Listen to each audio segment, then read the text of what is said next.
آج سے تقریباً 1500 برس قبل جب عرب کی سرزمین پر انسانیت کا نام و نشان باقی نہ رہا تھا، لوگ غلاموں کو حقیر و ذلیل سمجھتے تھے، معصوم بچیوں کو زندہ درگور کر دیا جاتا تھا، یہاں تک کہ خانہ کعبہ میں بھی بت رکھے ہوئے تھے۔ اس دور میں یہودیوں کو علم تھا کہ عنقریب ایک نبی کی تشریف آوری ہونے والی ہے جو پوری دنیا میں انصاف قائم کریں گے، کیونکہ بائبل میں یہ تحریر تھا کہ احمد نام کا ایک نبی اس جہان میں رونق افروز ہوں گے، جو آج بھی بائبل میں موجود ہے۔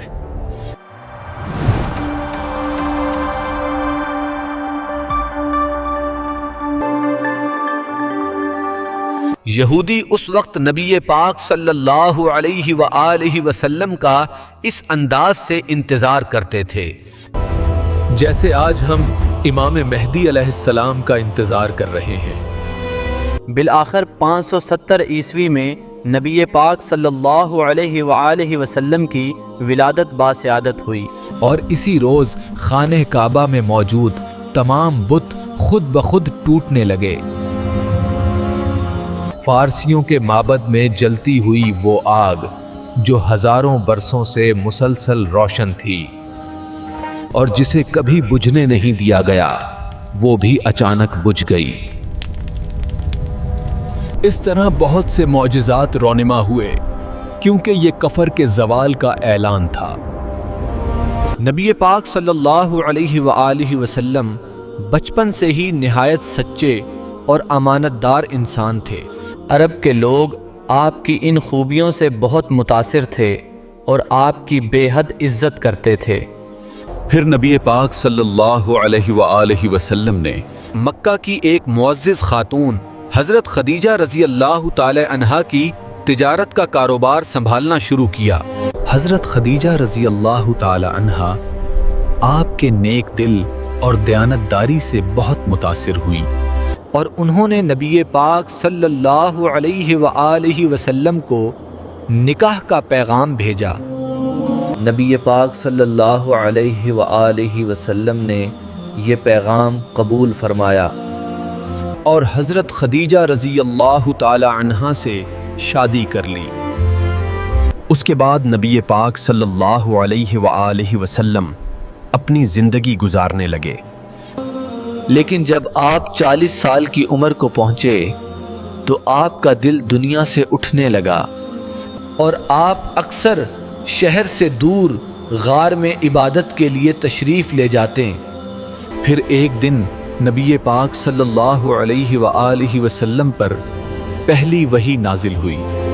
نبی پاک صلی اللہ علیہ وآلہ وسلم کی نبوت پر سب سے پہلے امام علی علیہ السلام اور حضرت خدیجہ رضی اللہ تعالی عنہا ایمان لائے، لیکن دوسری جانب وہ لوگ جو نبی پاک صلی اللہ علیہ وآلہ وسلم کی عزت کیا کرتے تھے، وہ سب آپ کے دشمن بن گئے اور آپ کو قتل کرنے کی دھمکیاں دینے لگے۔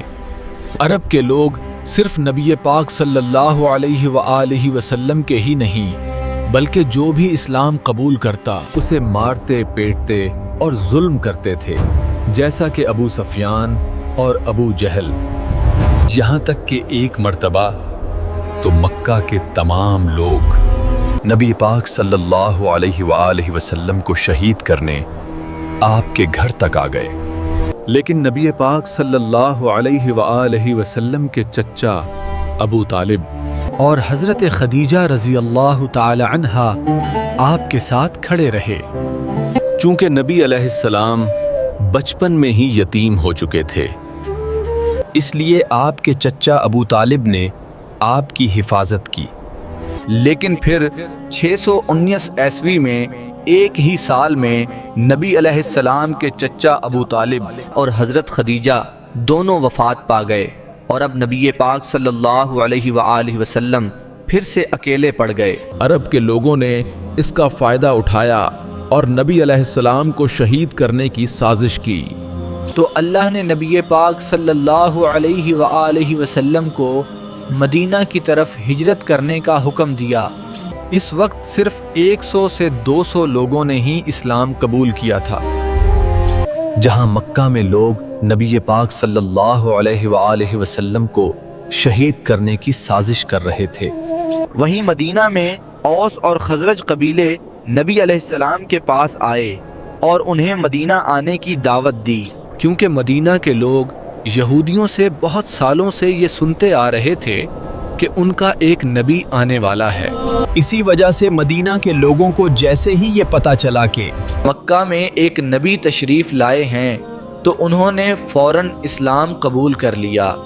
نبی پاک صلی اللہ علیہ وآلہ وسلم نے ہجرت کر کے مدینہ جانے کا فیصلہ کیا، اور آہستہ آہستہ مکہ کے تمام مسلمان مدینہ منتقل ہو گئے۔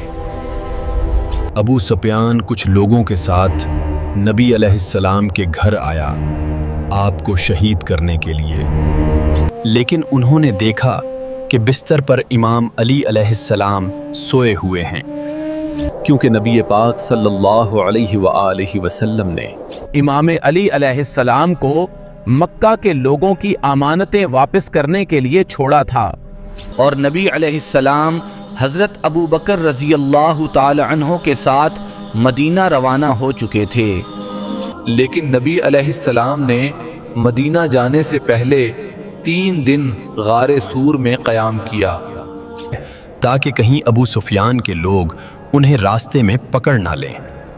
3 دن بعد نبی علیہ السلام مدینہ روانہ ہوئے، اور مدینہ پہنچتے ہی وہاں کے لوگوں نے نبی پاک صلی اللہ علیہ وآلہ وسلم کا بہت اچھے سے استقبال کیا، اور جو مسلمان اپنا سب کچھ مکہ چھوڑ کر مدینہ آئے تھے انہیں بھی انصار مدینہ نے خوب سپورٹ کیا، یہاں تک کہ کچھ لوگ اپنی بیویوں کو طلاق دینے تک کے لیے تیار ہو گئے تاکہ یہ ان سے شادی کر سکیں۔ جب نبی پاک صلی اللہ علیہ وآلہ وسلم مدینہ پہنچے تو آپ نے سب سے پہلے مدینہ کے یہودیوں کے ساتھ ایک معاہدہ کیا کہ اگر مدینہ پر کوئی حملہ ہوتا ہے تو ہم اپنی دشمنی بھول کر ایک ہو کر مدینہ کا دفاع کریں گے۔ مدینہ ہجرت کرنے کے 2 سال بعد اسلام کی سب سے پہلی جنگ ہوئی، جسے جنگ بدر کہا جاتا ہے۔ جب مسلمان اپنا سب کچھ مکہ چھوڑ کر مدینہ آئے تو مکہ کے لوگوں نے مسلمانوں کا سب کچھ اپنے قبضے میں کر لیا، تو اللہ نے انہیں اجازت دے دی کہ اب وہ مکہ کے لوگوں کے قافلے لوٹ سکتے ہیں۔ تو مسلمان بغیر کوئی خاص ہتھیار لیے بس کچھ تلواروں کے ساتھ ابو سفیان کے قافلے کو لوٹنے نکل پڑے، کیونکہ مکہ کے قافلے مدینہ سے ہو کر گزرتے تھے۔ لیکن راستے میں ہی اللہ نے نبی پاک صلی اللہ علیہ وآلہ وسلم کو 2 آپشنز دیے کہ یا تو وہ ابو سفیان کا قافلہ لوٹ لیں یا پھر جنگ ہوگی۔ اس وقت مسلمانوں کو سب سے بہتر آپشن یہی لگ رہا تھا کہ ابو سفیان کا قافلہ لوٹا جائے، کیونکہ اس سے مسلمانوں کے پاس مال آتا، اور دوسری طرف جنگ کا آپشن مسلمانوں کے لیے موت کو گلے لگانے جیسا تھا، کیونکہ ان کے پاس صرف 8 تلواریں اور 2 گھوڑے تھے۔ لیکن پھر بھی مسلمانوں نے کہا کہ یا رسول اللہ، آپ جیسا کہیں گے ویسا ہی ہوگا، کیونکہ اللہ مکہ کے کافروں کو ان 313 مسلمانوں کے ہاتھوں قتل کر کے معجزہ ظاہر کرنا چاہتا تھا۔ تو نبی پاک نے جنگ کا آپشن چنا۔ ابو سفیان کو اس بات کا پتہ چل چکا تھا کہ مسلمان ان کا قافلہ لوٹنے کے لیے تیار بیٹھے ہیں، تو اس نے ایک شخص کو مکہ بھیجا مدد کے لیے۔